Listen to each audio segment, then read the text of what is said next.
بسم اللہ الرحمن الرحیم۔ السلام علیکم ورحمۃ اللہ وبرکاتہ۔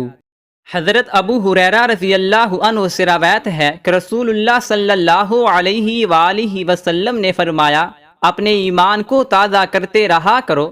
عرض کیا گیا، یا رسول اللہ، ہم اپنے ایمان کو کس طرح تازہ کریں؟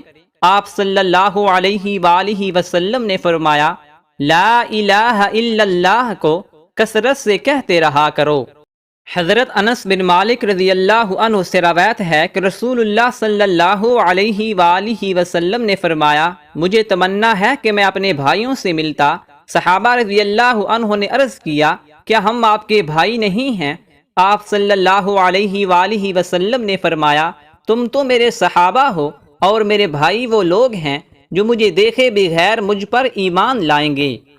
حضرت ابن عباس رضی اللہ عنہ سے روایت ہے کہ حضرت جبرائیل علیہ السلام نے رسول اللہ صلی اللہ علیہ وآلہ وسلم سے عرض کیا، مجھے بتائیے ایمان کیا ہے؟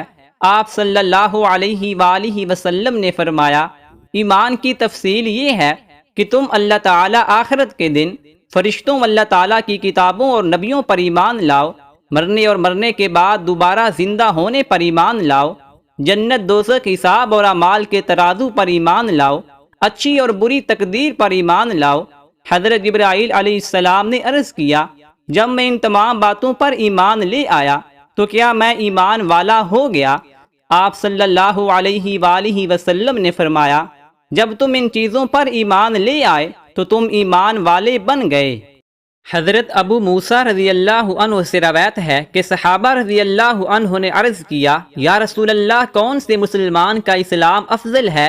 آپ صلی اللہ علیہ وآلہ وسلم نے فرمایا، جس مسلمان کی زبان اور ہاتھ سے دوسرے مسلمان محفوظ رہیں۔ حضرت ابو ہریرہ رضی اللہ عنہ سے روایت ہے کہ دیہات کے رہنے والے ایک صاحب رسول اللہ صلی اللہ علیہ وآلہ وسلم کی خدمت میں حاضر ہوئے اور عرض کیا، یا رسول اللہ، مجھے کوئی ایسا عمل بتا دیجئے جس کے کرنے سے میں جنت میں داخل ہو جاؤں۔ آپ صلی اللہ علیہ وآلہ وسلم نے فرمایا، اللہ تعالیٰ کی عبادت کیا کرو، کسی کو اس کا شریک نہ ٹھہراؤ، فرض نماز پڑھا کرو، فرض زکوٰۃ ادا کیا کرو، اور رمضان کے روزے رکھا کرو۔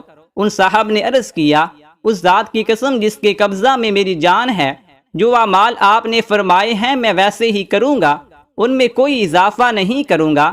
پھر جب وہ صاحب چلے گئے تو رسول اللہ صلی اللہ علیہ وآلہ وسلم نے فرمایا، جو آدمی کسی جنتی کو دیکھنا چاہتا ہو وہ ان کو دیکھ لے۔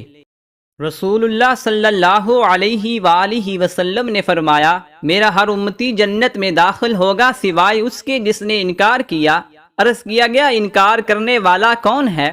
آپ صلی اللہ علیہ وآلہ وسلم نے فرمایا، جس نے میری اطاعت کی وہ جنت میں داخل ہوا، اور جس نے میری نافرمانی کی اس نے انکار کیا۔